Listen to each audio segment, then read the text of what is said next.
નમસ્કાર ખેડૂત મિત્રો. ફરી વખત આપણે એક વિડીયો બનાવવા માટે અવનવા પ્રયત્ન કરીશું. હવે નાઇટ્રોજન જેમાં મિત્રો ઘટતું હોય, આજે આપણે ખાતરોની વાત કરવાના છીએ.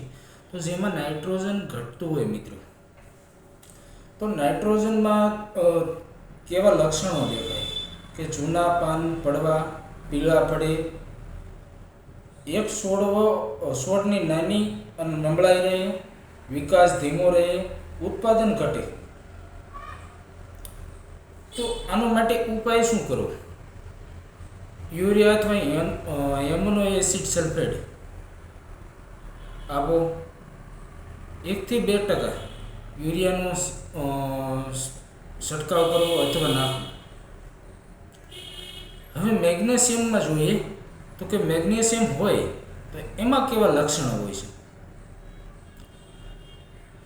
જૂના પાન અને નસો લીલી થઈ રહે, એની વચ્ચે ભાગ પીળો પડે. ઘણી વખત આપણે એવું બનતું હોય મિત્રો કે જેની વચ્ચે એક પીળો ભાગ પડી જતો હોય છે. આવી ગંભીર પરિસ્થિતિમાં પાંદડાને સુકારો લાગે. તો આનો ઉપાય શું કરવો? મેગ્નેશિયમ સલ્ફર 2%નો છંટકાવ કરો. જમીનમાં પણ મેગ્નેશિયમ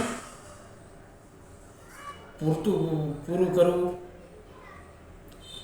આ હતા મેગ્નેશિયમ માટેના લક્ષણ. હવે છે કેલ્શિયમના લક્ષણ કેવા હોય?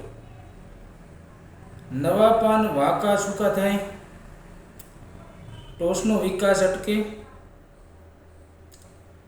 અને મૂળનો વિકાસ નબળો રહે. તો આના માટે શું ઉપાય કરવો? કેલ્શિયમ નાઇટ્રોજનનો છંટકાવ કરવો. જમીનમાં જીપ્સ અથવા અન્ય કેલ્શિયમનો સ્ત્રોતનો ઉપયોગ કરવો. આ હતું કેલ્શિયમનો વિભાગ. હવે પોટાશ છે, એનું શું કામ છે? કઈ રીતના હોય છે? પોટાશનું કામ શું છે કે પાંદડાની જે કિનારી આવે તે પીળી થઈ જાય છે, ભૂરા રંગની બની જાય છે. છોડનો રોગ પ્રતિક્રિયા જે છે એનું શક્તિ એ ઘટી જાય છે. તો કે એનો ઉપાય શું? તો પોટાશ છે અથવા એસઓપી નામનું આવે છે ખાતર, એનો છંટકાવ કરવો અથવા પાણી સાથે આપી દેવું. ફોસ્ફરસ છે. હવે એમાં લક્ષણ કેવા હોય કે ફોસ્ફરસ ઘટતું હોય તેમાં? તો કે પાંદડા શેરા લીલા અથવા જાંબલી કલરના દેખાય છે. મૂળનો વિકાસ ઓછો રહે છે. ફળ અને શીર ઓછી દેખાય છે. તો કે આનો ઉપાય શું? લક્ષણો બતાવ્યા, પણ એનો ઉપાય શું?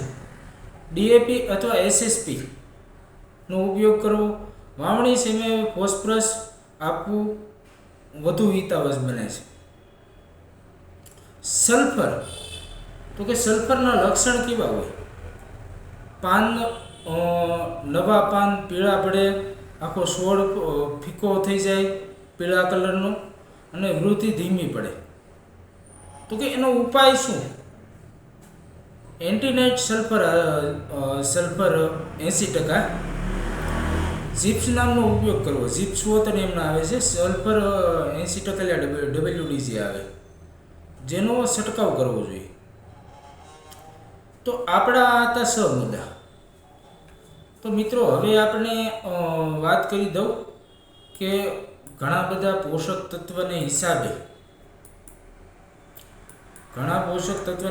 આપણું તંતુ મૂળ ખોરવાય છે. તો ખેડૂત મિત્રો ખાસ કરીને આવા કાંઈ લક્ષણો દેખાય તમને, તો એના માટે તાત્કાલિક ધોરણે એમની સારવાર આપવી. બસ મિત્રો, અત્યારે આટલું. હું બીજા વિડીયોમાં તમારી સાથે જે મને તમે કોમેન્ટ કરશો એ ખાતરના વિશે હું તમને માહિતી આપતો રહીશ. પણ સૌ પ્રથમવાર મારી ચેનલમાં નવા છો તો સબસ્ક્રાઈબ કરવાનું ન ભૂલતા અને બધા ખેડૂતને શેર કરો, જેથી કરી હું તમને અહીંથી કંઈક નવું આપી શકું. બસ ખેડૂત મિત્રો, અત્યારે એટલું જ. નમસ્કાર.